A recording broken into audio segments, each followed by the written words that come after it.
拜登的对华经济战略已经成型，向盟友不断捅刀，自相矛盾才是看点。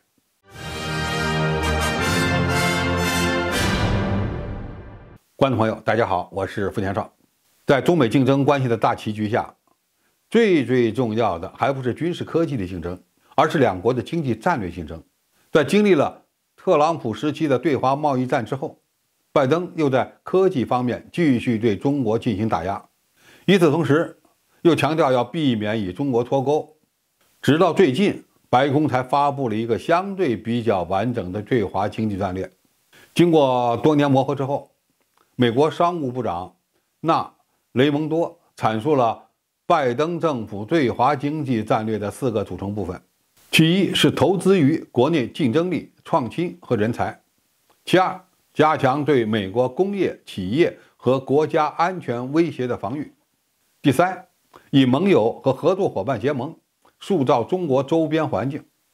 第四，继续以符合美国利益和价值观的方式与中国接触。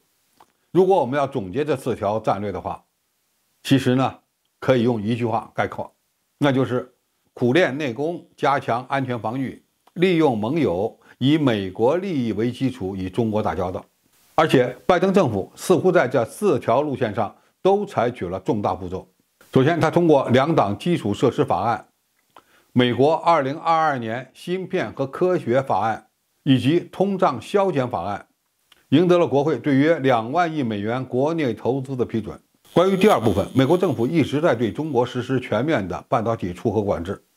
要注意，这是拜登政府高级官员迄今为止最清楚的表述了，需要平衡保护美国国家安全和在经济、外交上与中国保持接触的必要性。雷蒙多还特别强调，美国不寻求将我们的经济与中国的经济脱钩，承认基于开放和市场的解决方案更有利于美国的繁荣和安全。但是美国政府如何来平衡安全与经济利益，这里面可操作的空间非常大。比如美国先是出台法案，禁止进口来自中国的芯片，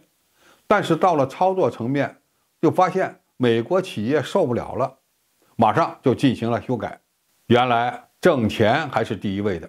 其实美国的经济战略最大的看点是为了与中国竞争，开始对其盟友下黑手。比如美国国会通过的降低通胀法案，实际上呢是为了建立美国电动汽车企业的竞争优势，给美国的消费者购买美国企业的产品进行资金补贴。但是这项法案又实实在在地打击了日本、韩国、德国和法国等国家的电动汽车制造业。拜登政府表面上要与欧洲和亚洲的伙伴进行合作，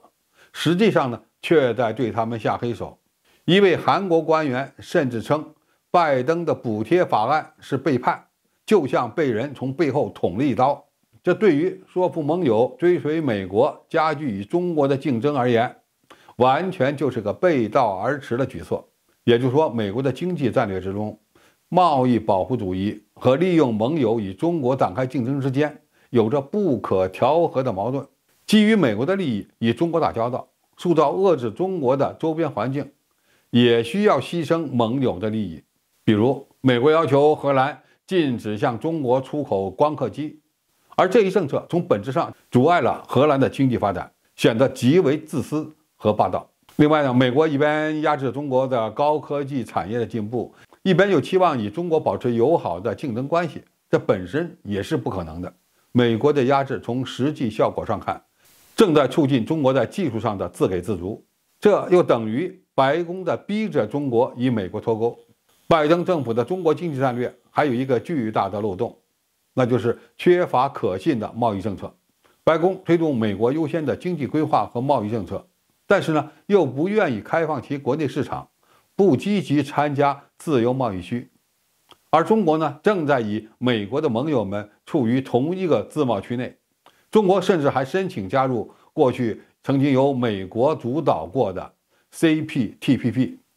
还有一点不要忘了，拜登总统还剩2年任期，这也意味着美国的贸易政策很可能会在不远的将来发生改变。这就是美国的盟友们不愿意积极配合的重要因素。总体而言，虽然美国的对华经济战略并不靠谱，只能一边伤害盟友，一边又要求盟友配合，一边打压中国的高科技产业，一边又强调不能与中国脱钩。但除此之外，他们似乎又找不到更合理的选择。那么，这个难产的经济战略也就不大可能帮助美国建立优势，反而会恶化美国的外部环境，加速美国的衰落。好，今天评述就到这里，谢谢大家收看，我们下期再见。